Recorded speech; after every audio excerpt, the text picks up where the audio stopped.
எங்க வீட்டு மாடி ரொம்ப டேமேஜ் ஆயிடுச்சு. மேல மழை பெஞ்சா தண்ணி வீட்டுக்குள்ள லீக் ஆகுற அளவுக்கு டேமேஜ் ஆயிடுச்சு. அதனால வீட்ட சரி பண்ணலாம் கொஞ்சம் கொஞ்சமா அப்படின்னு சொல்லிட்டு அமௌண்ட்ட ரெடி பண்ணிட்டு இந்த கொத்தனார்கள கூப்பிட்டோம். கிடைக்கவே இல்ல. ஒரு வழியா அந்த வீட கட்டுனவரே கிடைச்சாங்க.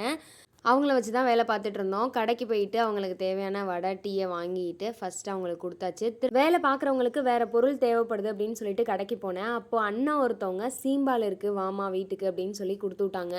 அத ஒரு அடுப்புல போட்டுட்டு சாயந்தரம் ஸ்நாக்ஸ் வந்து வீட்லயே செஞ்சுட்டோம். மைதா மாவு, கடலை மாவு, மிளகாத்தூள், சோம்பு, நல்லா நச்சிட்டு பூண்டு, உப்பு.